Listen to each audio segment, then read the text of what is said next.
नमस्ते। जगन्नाथपुरी मंदिर के बारे में आज हम बात करने वाले हैं, खासकर उससे जुड़े रहस्य के बारे में हम बात करेंगे। भगवान जगन्नाथपुरी का मंदिर उड़ीसा राज्य में स्थापित है। जो शहर है उसका नाम पुरी है। हिंदू धर्म के हिसाब से जो 4 धाम हैं, उनमें से एक धाम जगन्नाथपुरी का है। जो मान्यता है वो ये है कि भगवान विष्णु जब चारों धाम पर बसे और उसके बाद वो जब अपनी चारों धाम की यात्रा किया करते हैं, तो सबसे पहले हिमालय की ऊँची चोटियों पर बने अपने धाम बद्रीनाथ धाम जाते हैं और बद्रीनाथ में स्नान करते हैं। उसके बाद पश्चिम में गुजरात के द्वारिका में जाते हैं और वहाँ कपड़े बदलते हैं, वस्त्र बदलते हैं। इसके बाद वो पुरी में, जिसकी आज कहानी सुनाने जा रहे हैं, यहाँ पे वो भोजन करते हैं। दक्षिण में वो विश्राम करते हैं, ऐसी मान्यता है। और पुरी को जो जगन्नाथ धाम है, 4 धाम में से एक धाम माना जाता है। यहाँ पर भगवान जगन्नाथ के बड़े भाई बलराम और सुभद्रा बहन श्री कृष्ण भगवान के साथ विराजमान हैं।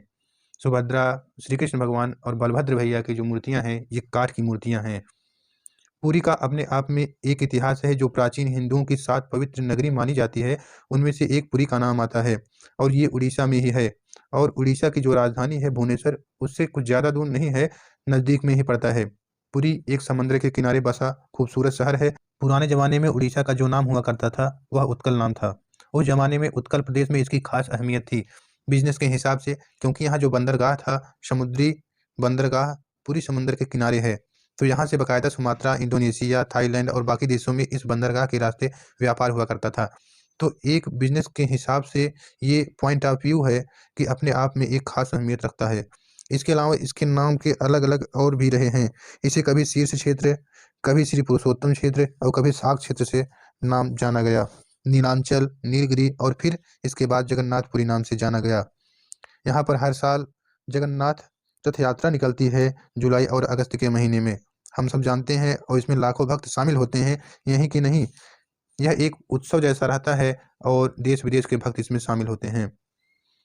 कहा जाता है कि इस रथ यात्रा को जो खींचते हैं, उनके सारे पाप धुल जाते हैं।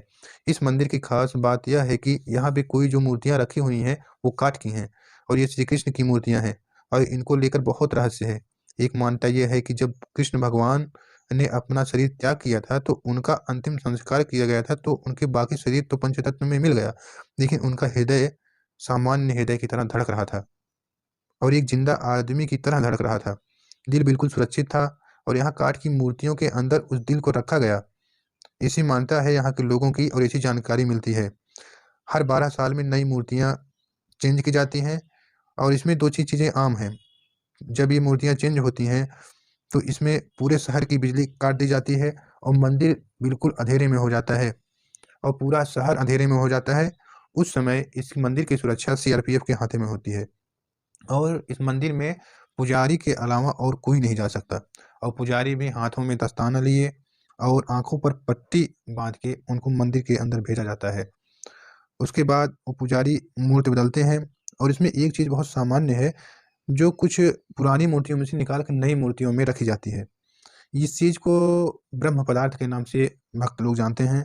यह ब्रह्म पदार्थ क्या है, इसको आज तक किसी ने नहीं देखा और कोई बता भी नहीं पाया कि यह ब्रह्म पदार्थ है क्या। लेकिन जब कुछ पुजारियों से बात हुई, तो उन्होंने बताया कि यह एक रहता है कि हाथ में लेने पर इसमें आदमी कुछ उछलता है, आदमी के दिल जैसा धड़कता है। तो ऐसी मान्यता है कि यहाँ ये जो ब्रह्म पदार्थ है, वो भगवान श्री कृष्ण का हृदय है, जिसे पुरानी मूर्ति से निकाल कर हर 12 साल में नई मूर्ति में रखा जाता है। यह शहर समुद्र के किनारे बसा है, इसलिए बहुत ही खूबसूरत है। यहाँ हर साल रथ यात्रा निकलती है और वहाँ के राजा सोने का झाड़ू लगाते हैं और यहाँ कई रहस्य हैं जिसको आज तक कोई सुलझा नहीं पाया। यहाँ पर एक सिंह द्वार है, जिसके अंदर यदि आप पैर रखें तो ये मंदिर समुद्र के किनारे है, तो वहाँ सिंह द्वार में अंदर घुसते ही समंदर की लहरों की आवाज़ आना बिल्कुल बंद हो जाता है। जैसे लगता ही नहीं कि ये समुद्र के बगल में मंदिर है। लेकिन आप जैसे बाहर निकलते हैं, सिंह द्वार के बाहर पैर रखते हैं, वैसे फिर लहरों की आवाज़ सुनाई पड़ती है। ये एक बेहद रहस्य बना हुआ है और यहाँ मंदिर के कुछ दूरी पे एक श्मशान घाट है, जहाँ चिता जलती है। उन चिताओं की दुर्गंध मंदिर के सिंह द्वार के बाहर तक ही आती है। सिंह द्वार के अंदर घुसने पर बिल्कुल उसकी सुगंध गायब। यह आज भी रहस्य बना हुआ है।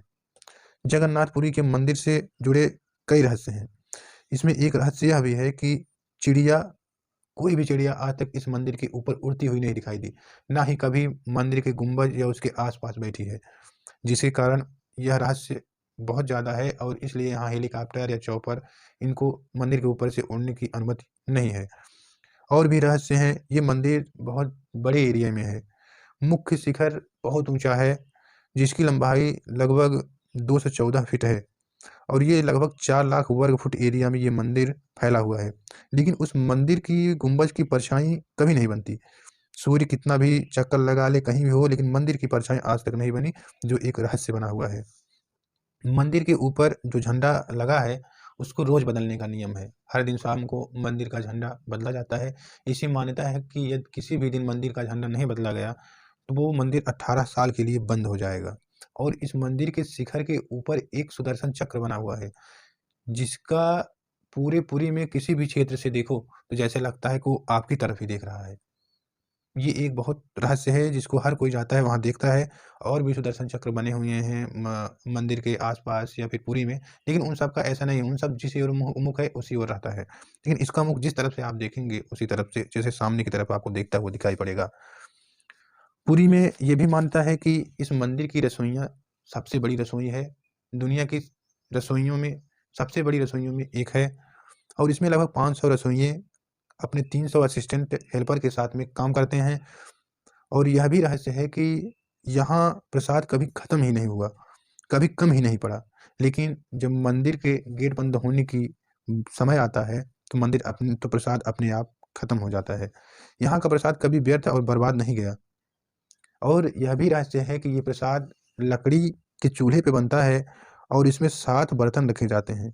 हैरत अंगेज बात यह है कि नीचे की तरफ रखा प्रसाद जो पहले नंबर बर्तन में रखा है उसको पकना चाहिए, लेकिन सबसे ऊपर वाला जो प्रसाद रखा है 7वें नंबर पे बर्तन में वो सबसे पहले पकता है।